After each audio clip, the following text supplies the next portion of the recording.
Bismillahirrahmanirrahim. Assalamualaikum warahmatullahi wabarakatuh. Alhamdulillahirabbil alamin. Alhamdulillahilladzi arsala rasulahu bil huda wa dinil haq liyudhhirahu 'ala dini kulli wa kafa billahi syahida. Asyhadu an la ilaha illallah wahdahu la syarikalah wa asyhadu anna Muhammadan abduhu wa rasuluhu alladzi la nabiyya ba'dah. Sahabat BTV yang dirahmati Allah, pada kesempatan ini, mari kita merenungi bersama tema yang sangat penting kita perhatikan dalam keberjalanan hidup kita, yaitu pemimpin dalam Islam harus menghantarkan sejahtera dunia dan akhirat. Dalam Islam, kepemimpinan bukan sekedar jabatan atau kekuasaan, bukan sekedar memikirkan kesejahteraan hidup masyarakatnya semata dengan memperbaiki ekonominya saja misalkan, atau meningkatkan kualitas pendidikannya dan memperbaiki infrastrukturnya.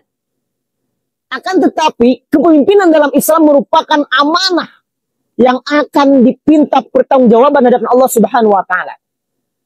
Karena seorang pemimpin harus membimbing dan menghantarkan rakyatnya kepada kebaikan dunia dan akhirat. Perlu dipahami juga, pemimpin dalam Islam harus mempunyai vibrasi positif dengan selalu menunjukkan masyarakatnya menuju jalan yang bisa menghantarkan kepada petunjuk Sang Ilahi. Sehingga setiap gerak-geriknya akan selalu dijadikan contoh dan juga teladan oleh semua kalangan rakyatnya. Sehingga masyarakat yang dipimpinnya mempunyai karakter-karakter yang memang diharapkan dan dikehendaki oleh Sang Pencipta, sebagaimana masyarakat Madinah yang dipimpin oleh Rasulullah Shallallahu Alaihi Wasallam. Dalam hal ini, Allah Subhanahu Wa Taala memberikan pedoman untuk seorang pemimpin yang ideal menurut Al-Quranul Karim, sebagaimana yang Allah sampaikan dalam Quran surat Al-Anbiya ayat 73. A'udzubillahi minasyaitonirrajim. Wa ja'alnahum a'immatan yahduna bi amrina wa auhayna ilaihim fi'lal khairat wa iqamas salah wa ita'az zakah wa kanu lana 'abidin. Shadaqallahul adzim. Dan kami jadikan, kata Allah, mereka itu pemimpin-pemimpin yang memberi petunjuk dengan perintah kami, dan kami wahyukan kepada mereka perbuatan-perbuatan baik, mendirikan salat dan menunaikan zakat, dan mereka adalah orang-orang yang menyembah kami. Quran surat Al-Anbiya ayat 73. Ayat ini menunjukkan bahwa pemimpin sejati harus menjadi panutan dalam kebaikan. Bukan sekedar pengatur urusan dunia, akan tetapi seorang pemimpin dalam perspektif Islam harus sampai bisa mengawal seluruh rakyatnya menjalankan kewajiban sebagai hamba Allah, yaitu kalau dalam ayat ini menegakkan salat dan menunaikan zakat. Sahabat BTV rahimakumullah, dari sekian banyak bukti keberhasilan para pemimpin dalam sejarah Islam di masa lampau tentunya, di sini saya mau menggambarkan sosok kepemimpinan yang diabadikan dalam Al-Quran yang sangat inspiratif dan menjadi sosok sempurna untuk dijadikan teladan oleh manusia pasca sepeninggal beliau, yaitu kepemimpinan Nabi Muhammad Rasulullah Shallallahu Alaihi Wasallam. Ayat yang menjelaskan gaya kepemimpinan beliau, yang salah satunya Allah abadikan dalam Quran surat Al-Fat ayat 8 dan ayat terakhir. Ayat 8 dan ayat ke-29. Yang mana kedua ayat ini menjadi bukti keberhasilan gaya kepemimpinan Rasulullah Shallallahu Alaihi Wasallam. Yang pertama, kita bisa lihat Quran surat Al-Fat ayat 8. Allah Ta'ala berfirman, A'udzubillahi minasyaitonirrajim. Inna arsalnaka syahidan wa mubasysyiran wa nadhira. Sungguh kami mengutus engkau Muhammad sebagai saksi, pembawa berita gembira dan pemberi peringatan. Ayat ini sebenarnya menjadi kunci keberhasilan kepemimpinan beliau, baik ketika di fase Mekah maupun fase Madinah.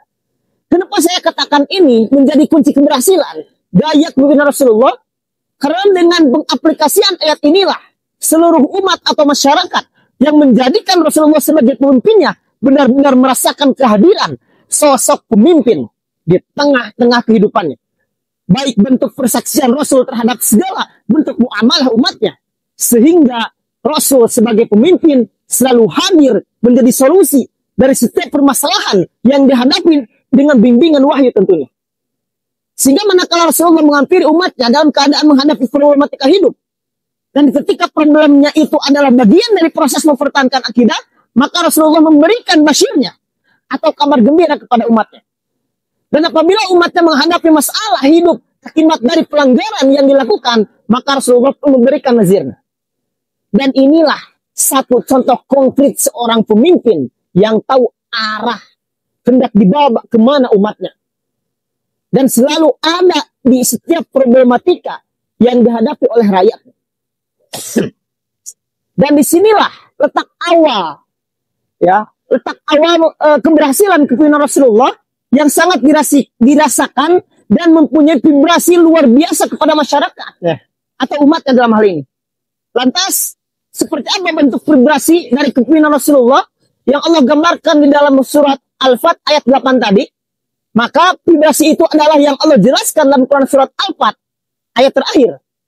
Allah Subhanahu wa taala berfirman, "A'udzubillahi minasyaitonirrajim. Muhammadur Rasulullah walladzina ma'ahu asyidda'u 'alal kuffar, ruhama'u bainahum. Tarahum ruk'an sujada yabtaguna fadlan minallah wa ridwana." Ila akhir ayat.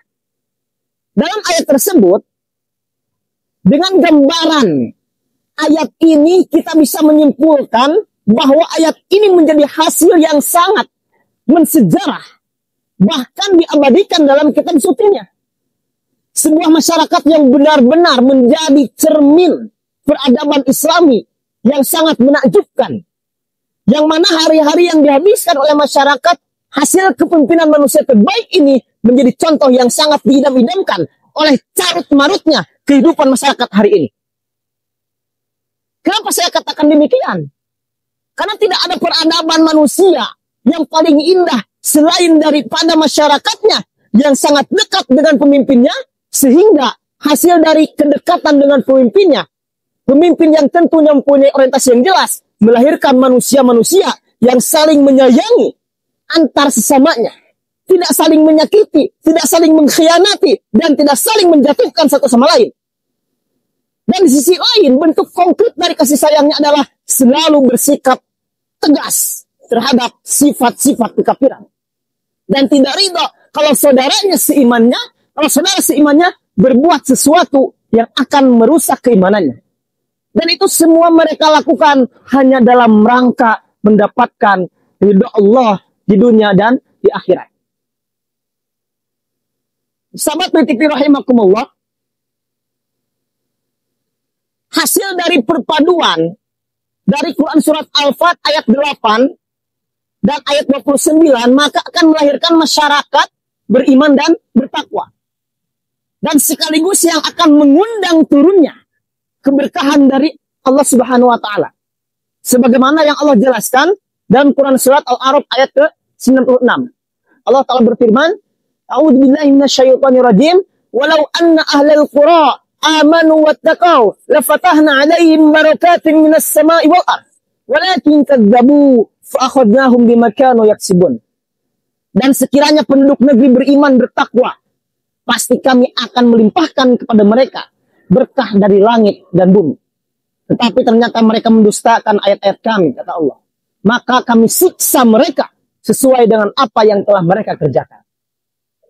Saya sangat berkeyakinan, wahai ikhwah, semua masyarakat yang mengaku dirinya beriman hari ini sangat mendambakan kehidupan masyarakat seperti beberapa ayat di atas. Tapi semua itu tidak akan pernah terwujud manakala yang menjadi idola dalam memimpin bukan Rasulullah. Dan semua itu tidak akan pernah terwujud manakala antara pemimpin dan yang dipimpin tidak mempunyai frekuensi yang sama, yaitu dalam rangka menggapai mandatilah di dunia dan akhirat.